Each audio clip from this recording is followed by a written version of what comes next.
Now we're on Thangka 9. So in the 9th Thangka, it covers Tsongkhapa's 39th year. So you see, these Thangkas, there's a lot happening every year, right? Tsongkhapa's having a lot of visions and profound kind of realizations are sort of blossoming every year, so they don't cover so much time. So this Thangka begins directly at the bottom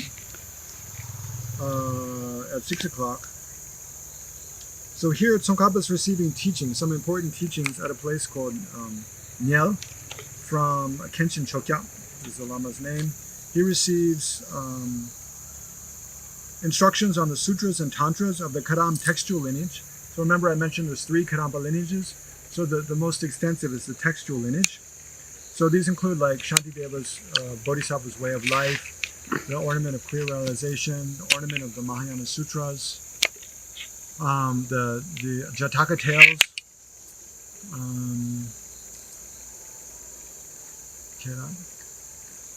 and I think the Compendium of Trainings by Shantideva. Those are the main teachings.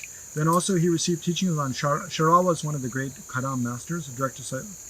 I'm not sure direct disciple of Atisha, but Sharawa's Lamrim, and Geshe Potawa was a direct disciple of Atisha. Geshe Potawa, he's his blue scripture or the blue annals, and then a teaching on the Bodhisattva's way of life and on the 7-point mind training texts at this point.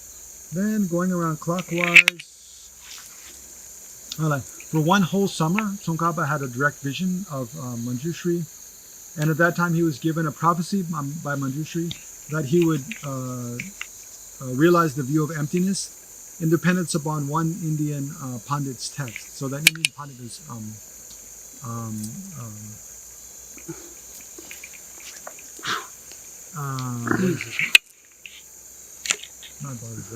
Buddha Palita.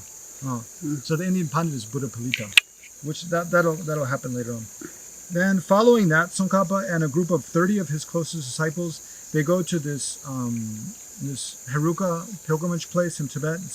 It's a mountain, Tsari Machen. It's a great mountain called Tsari, and they do circumambulation and retreat there, especially on Heruka Chakrasamvara. So during this time, when they're coming down from that mountain, then Tsongkhapa has a vision of a huge Maitreya blazing with splendor like Mount Meru, who said to Tsongkhapa, "Child of the lineage, know that just as the Buddha came to this world, so you come." In a lion's roar, this was confirmed when concordantly the Lord of Secrets, means Vajrapani, said to Kenshin Namkha Gyaltsen, "Just as the Buddha came to this world, your companion, your friend, he comes." It's also the case that Majik Lapdrön, who was a direct disciple of Padamba Sangye, also known as Kamalashila, about 200 years before this, she had a, she also had a vision, made a prophecy about the coming of Tsongkhapa in a similar way. So then, at a place called Sengye Dzong in Lower Nyel, Rinpoche is the epithet for Lama Tsongkhapa. Rinpoche attained unmistaken ascertainment of the 6 yogas of Kala Chakra, related topics, and he continually had a vision of a golden-colored solitary Kala Chakra. On that night, he had a dream in which Kala Chakra said to him, "Just as King Dawa Zampo came, so you will come to spread this wheel of time." So wheel of time is a translation of Kala Chakra. And then around this time, he also had a vision of Saraswati. Saraswati said to him, "You will live to the age of 57. Until then, you will accomplish immeasurable benefit for yourself and others." Thereupon, Tsongkhapa asked her whether he could not extend his life through tantric practices and so forth, such as Namgyalma, and she replied it'd be very difficult to do. But actually, so around the age of 57, Tsongkhapa became extremely ill, but he and many of his disciples, they engaged in intensive retreat in order to clear away obstacles to his life and create causes to extend his life. So through the force of that, he lived to the age of 63. Later on the right side of this Thangka, you see a big white stupa with Manjushri. So Tsongkhapa it's a famous stupa in Tibet called the Golden Stupa. Tsongkhapa made extensive offerings and prayers there. And then around this time, he had a vision of Manjushri, and he was asking Manjushri. He often asked Manjushri questions about how to understand different passages in different texts. and what practices to do and so forth. So around this time, Manjushri told him, "From now on, you don't need to repeatedly inquire with me. Rather closely scrutinize all the great treaties and their meanings will appear solely in accordance with what I have taught you. Each time some small inconsistency appears in the teachings, it is not appropriate for all those who desire mere cast-off practice instructions to reject all the great treaties which have been won."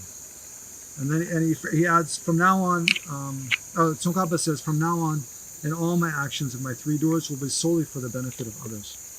So oftentimes Dalai Lama mentions this, that it's not suitable to just follow some very short, condensed pith instruction that we receive from our gurus, but rather it's important to always return again and again to the sutras and the tantras actually taught by the Buddha and the commentaries on those by the ancient Indian masters and the Tibetan masters, in order to get a broad understanding of all of Buddha's teachings. And only that way can we be fully confident that we're following an unmistaken path of practice. The final scene in this Thangka, Manjushri tells Tsongkhapa that in order to generate deeper realization for you and your disciples, you need to practice you need to keep purely all the vows, monastic vows, of a monk. Keep them purely and follow all the monastic practices, and in that way you can create a powerful cause to generate realizations and teachings. So that's Thangka 9, finished.